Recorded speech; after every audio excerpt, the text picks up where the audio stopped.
When you're young, you think life's going to be perfect.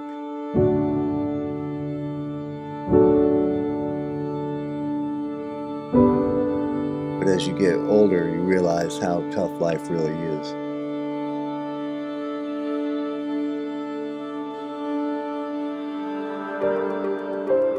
Success was probably started when I went in the military. It was a great thing for a young kid coming from a real small town in Indiana.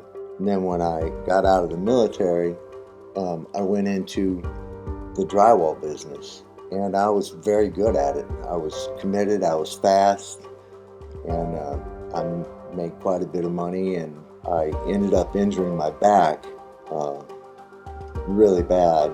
I couldn't walk, I could barely crawl. I had to have people help me do everything.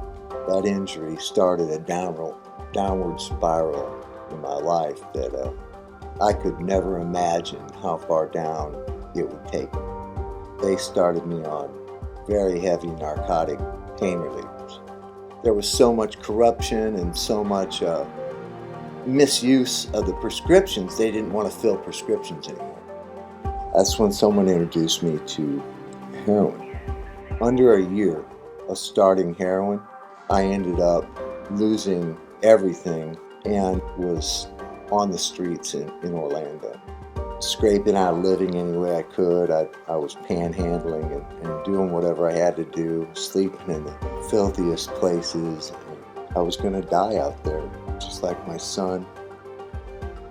Losing my son, was like the final straw in my life. I was so desperate to try and get some help. I didn't want to give addiction and this drug and the streets and desperation anything else, any more of my life than I've already given it. I got caught in possession of heroin and went to jail. That's when I met Miss Sherry Claudio. So our role is to provide outreach services to veterans in the jail. That entails going to the jail and meeting with these veterans face to face. And when I met Mr. Holloway, one thing that he shared with me that I particularly remembered is he said, if I'm released to the streets, I know I'll go back and use.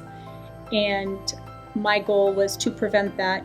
And God bless Sherry Claudio. She actually came all the way to Orange County Jail and picked me up and took me to a program until a bed opened at the domicile.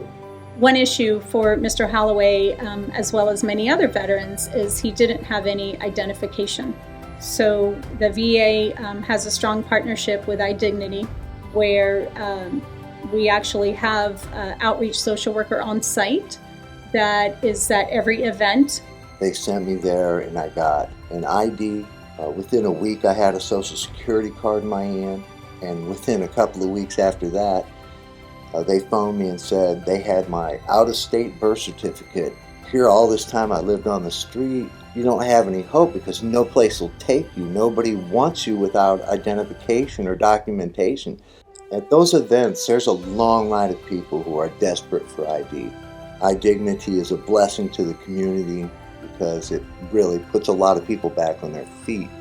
Without those documents, I would have never gotten into Section 8 housing, a job, or anything else that, in order to recover, you have to be able to prove who you are and have documentation. And it was such a blessing that iDignity's here in Orlando to help people who are down on their luck. I had to learn how to have some joy in my life without, the use of drugs to make me happy. I went back to my roots and started swinging a golf club again, and found out, I could still play a little bit. And so I'm really into golfing whenever I can afford to go out there. You'll catch me on the links. So I'm extremely proud of Mr. Holloway. It was wonderful to see him today. He truly does look like a different person. iDignity really came through for me and gave me the hand up I really needed.